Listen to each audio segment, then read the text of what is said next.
Senhoras e senhores, convidamos para presidir o painel institucional, o Poder Judiciário e a Segurança Pública, o senhor vice-presidente do Tribunal de Justiça Militar de Minas Gerais, excelentíssimo senhor juiz doutor Fernando José Armando Ribeiro.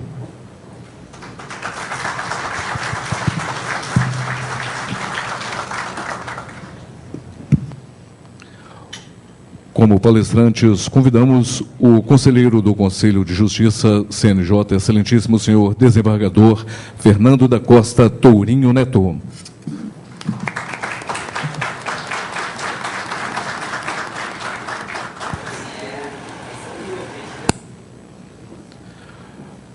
Como palestrantes, convidamos o senhor professor e juiz de Direito do Tribunal de Justiça do Estado do Rio de Janeiro, excelentíssimo senhor juiz doutor Rubens Roberto Rebelo Casara.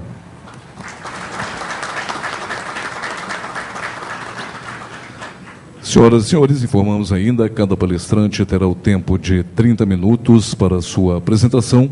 Ao final, nós teremos um espaço para o debate. Por gentileza, no formulário entregue à recepção, nas anotações, as primeiras páginas se referem aos que devem ser destacados e as perguntas devem ser encaminhadas por escrito ao presidente da mesa, que as repassará aos palestrantes. As perguntas que não puderem ser respondidas durante o tempo de debate serão encaminhadas aos mesmos. Por gentileza, identifiquem as suas perguntas por nome e e-mail. Inicialmente, ouviremos o senhor presidente dessa mesa, excelentíssimo senhor juiz doutor Fernando José Armando Ribeiro.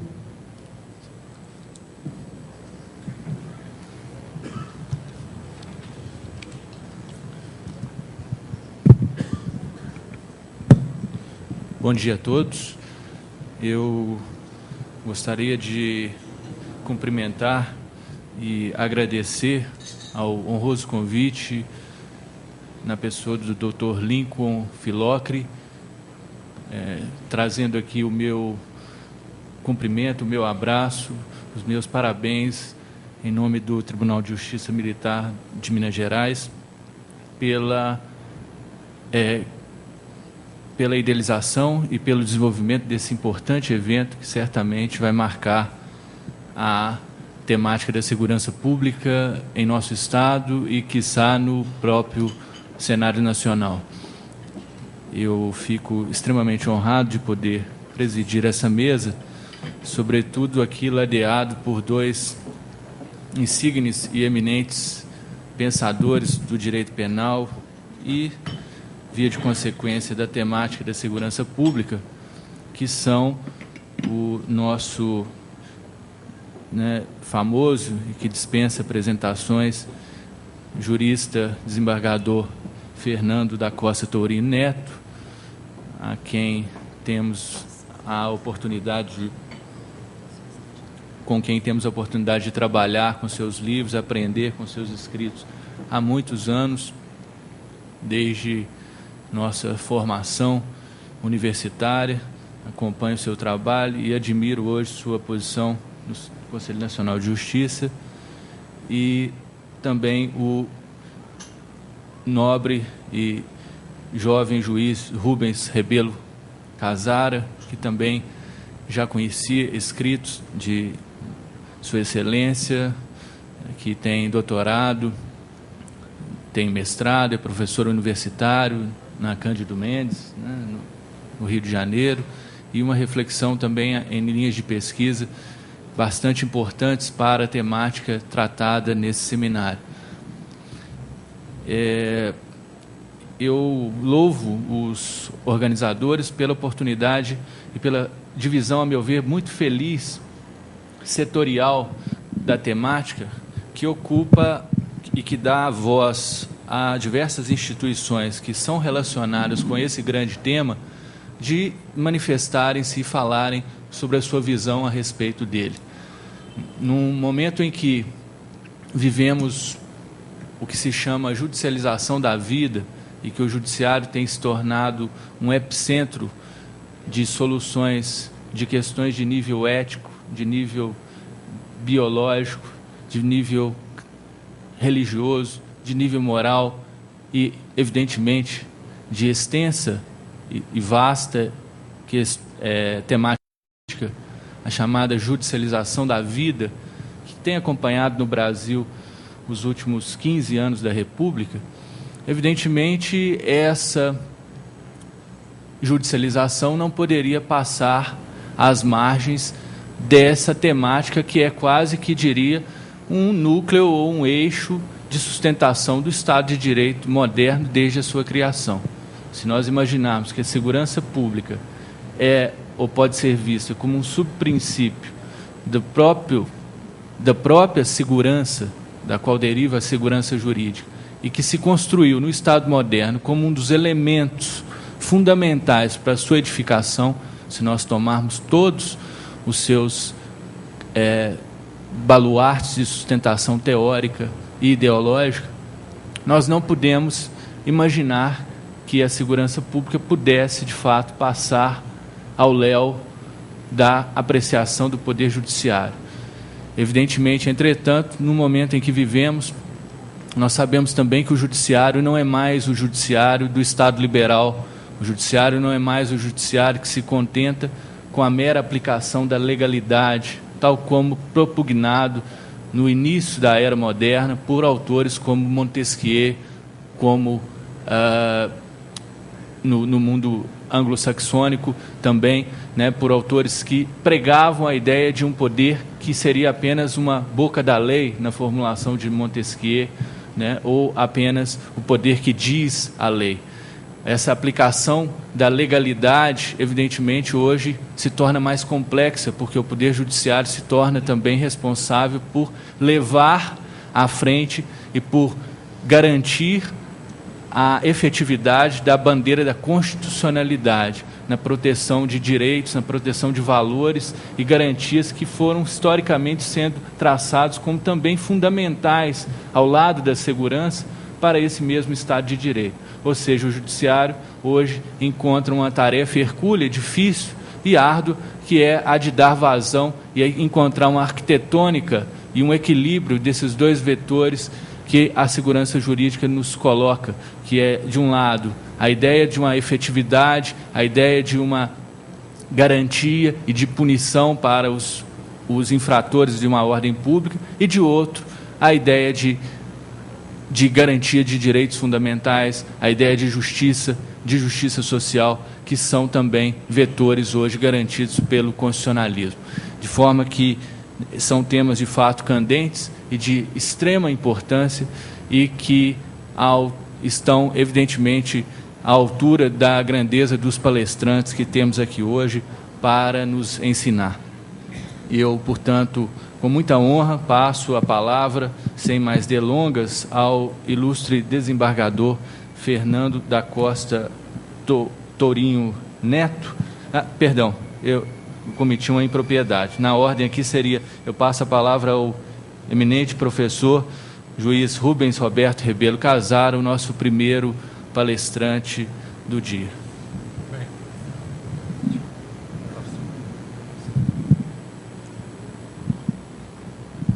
Bem, bom dia a todos. É um prazer estar aqui. É um prazer, sobretudo, compor essa mesa com o professor Tourinho Neto, que é uma referência. Na magistratura sempre se caracterizou como um juiz extremamente corajoso, e isso diz muito. E quando, além de corajoso, o juiz ainda é técnico, é uma pessoa que conhece a matéria, isso é para poucos. Então, é um prazer enorme te conhecer pessoalmente, desembargador. Da mesma maneira, é um prazer conhecer o doutor Fernando. Gostei muito já da sua fala inicial. É bom que esvaziou quase tudo que eu ia falar aqui. Então, minha tarefa ficou extremamente reduzida. Bem, qual é a proposta? A proposta aqui é, em primeiro lugar, demonstrar que o significante segurança pública costuma ser compreendido a partir de uma tradição autoritária, que vai acabar por condicionar esse sentido. Depois, eu vou tentar apresentar um conceito de segurança pública que me pareça adequado ao Estado democrático de direito, ou seja, a um modelo de Estado em que o poder, qualquer poder, independentemente do fim para o qual esse poder se volta, qualquer poder encontra limites, e limites bem definidos. Por fim, ainda que brevemente, eu vou procurar demonstrar qual é a função que me parece constitucionalmente adequada ao Poder Judiciário, para então tentar articular Poder Judiciário, segurança pública e democracia. Afinal de contas, o que se costuma entender por segurança pública? O que no senso comum as pessoas entendem, compreendem por segurança pública? Cada indivíduo, ao nascer, ele é lançado na linguagem. A linguagem vai antecipar sentidos. De modo geral, conversando, e eu faço esse teste normalmente com um motorista de táxi. Né? Um motorista de táxi é excelente para ler uma caixa de ressonância da opinião pública. Eu, conversando com ele, indo para o aeroporto, perguntei, companheiro, o que tu entende por segurança pública? Textualmente, o que ele me diz? Segurança pública é o uso da violência, a gente poderia dizer, da ameaça de violência, para manter a ordem. No senso comum, a ideia de segurança pública é algo próximo a isso. E por que o senso comum apresenta esse conceito, essa compreensão de segurança pública? Porque faz essa compreensão a partir de uma pré-compreensão autoritária. Ao se interpretar segurança pública, parte de preconceitos, de pré-compreensões autoritárias. Uma tradição autoritária que foi forjada ao longo dos anos, a partir de ditaduras, uma tradição autoritária que identifica a segurança pública com práticas violentas contra parcelas da sociedade.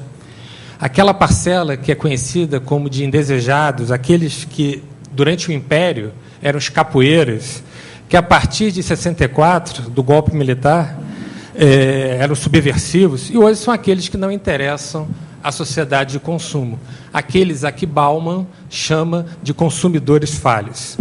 Uma tradição autoritária que, explica o filósofo Marildo Menegatti, permitiu, ao longo dos anos, a utilização das políticas de segurança pública como sustentáculo do edifício capitalista que aparentemente desmoronava. Para essa crise do capitalismo, o que sempre se oferecia? Políticas de segurança pública.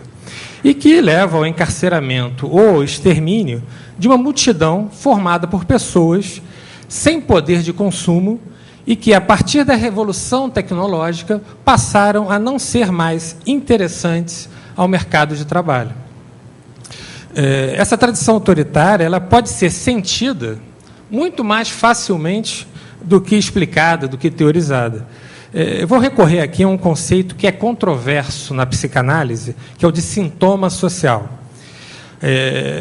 que se manifestaria por meio de práticas e discursos que se automatizam, ou seja, que vão se agravando, vão se naturalizando, para falar da existência de vários sintomas, de vários indícios, de vários sinais do autoritarismo na sociedade brasileira, e que são percebidos no cotidiano e também em pesquisas científicas. Um primeiro sintoma, a forma como a sociedade brasileira se relaciona com a ditadura instaurada em 1964. Há uma lógica perversa em negar o que efetivamente aconteceu, a começar pela negativa da sociedade de reconhecer que participou no golpe. Na realidade, é equivocado falar em ditadura militar. O que aconteceu foi um regime autoritário civil-militar, um regime que gozou com amplo apoio da sociedade civil.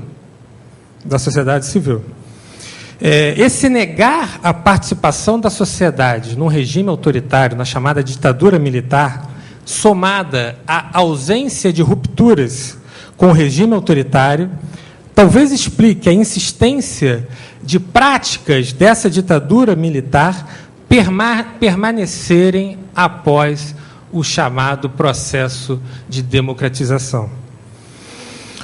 O Brasil ele vai ficar destinado a repetir tudo aquilo que ele não consegue elaborar. Um outro sintoma é a fé no exercício da força como solução para os mais variados problemas sociais. Os problemas sociais são desqualificados, são descontextualizados, são redefinidos como se fossem meros casos de polícia, que a polícia tem que resolver. Evidentemente, não resolve. E as organizações policiais acabam pagando uma conta que não é delas. Um outro sintoma, e esse talvez seja mais visível, é a transformação do Capitão Nascimento, aquele personagem do filme Tropa de Elite, em herói nacional. Quem é o Capitão Nascimento? O Capitão Nascimento é o tipo ideal autoritário. É um cara que é honesto, por outro lado, ele não é corrupto, mas, por outro lado, ele tortura e mata com naturalidade.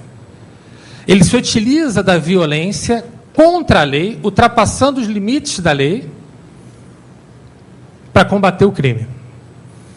E é engraçado, no Rio de Janeiro, a franquia Tropa de Elite provocou um fenômeno interessante, que foi de inscrições em massa para pessoas que queriam integrar o BOP, o batalhão